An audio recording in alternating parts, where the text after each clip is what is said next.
Hey guys, in this video, I'm going to be showing you how to make your aftermarket Jeep Halos come on when you hit the remote start. So let me just do a quick demo for you here. We're going to hit the remote start button here twice.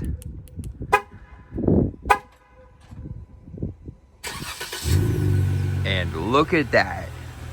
We have got the Halos on. We didn't have to go into the app or turn them on or go inside of the Jeep and hit the ignition button. Bam, we got them on. We got them on right here from the remote start on our key fob. Also, wanted to make an announcement today. I actually just realized this after I started filming. A year ago today, I actually purchased this very Jeep right here. So happy 1 year birthday of my ownership for this Jeep Wrangler. It's been a wonderful year of ownership and I love this Jeep so much. This Jeep brings me so much joy. Because honestly guys, there is nothing cooler than walking out of the bar after consuming some delicious beverages and walking out to your Jeep and clicking that remote start and seeing these beautiful halos come on as you're walking up to it. Nothing I love more than that. Alright, so I started filming that video last night after getting inspired after coming home from the bar. I was kind of under the influence and it was kind of dark, so it was a little hard to see what I was trying to show you guys. But yeah, it's the next day, next morning. Just got hit with a snowstorm. It was 60 degrees yesterday.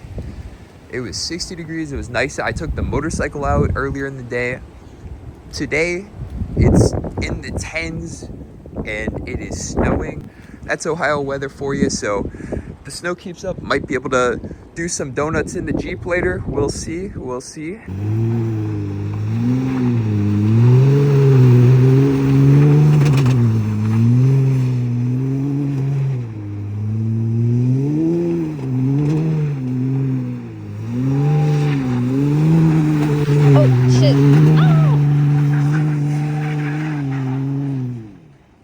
All right, so we got the hood popped up. I got the fuse box cover taken off here. And I'd say just follow the installation instructions that your Halos came with up until the point where it tells you which fuse to add your ATA fuse to. So this wire right here, this red one, powers the ring around the outside of the LEDs. Obviously you got your black one. This is going to be grounded on this bolt. And this came with the kit. It's an ATA fuse. So the way it works is it has these prongs. Let's see if we can pull it up here. So it has these two prongs and these plug into a normal fuse spot. So you'll take out your fuse and then plug this in. And then you'll notice on here, there's two fuses going this way. So one is gonna power the original fuse spot. And then the next one is gonna power this this wire. So the installation instructions for these lights suggested putting it into a power source that always has power. So the Jeep could be parked, it's gonna be powered. The Jeep will be running, it'll be powered. So that's not good because for one, you have to flick it on with your remote to turn the Halos on, and you have to remember to shut it off. And if you don't, it could kill your battery. You could come out, your Halos will no longer be on, the battery will be dead. It'll be a whole situation. So I just want to make this as seamless as possible. So what you're gonna do is you're gonna look on the fuse box here. God, it is cold. I think I'm gonna go inside.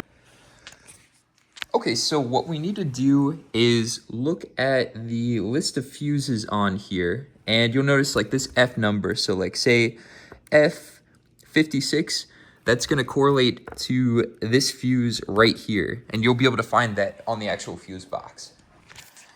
So when I installed these, I looked down the list, and what you got to do is, if you want these lights to come on with the remote start, you need to find an accessory that will get power when the remote start is hit. Because there's a lot of fuses that only get power after the vehicle is in accessory mode, or you get in the vehicle and you click the start button and then it goes to run mode, even though the engine was already running.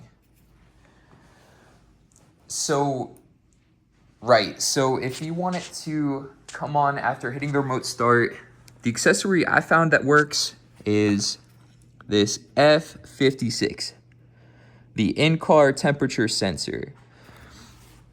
What is my dog doing over there? I don't know.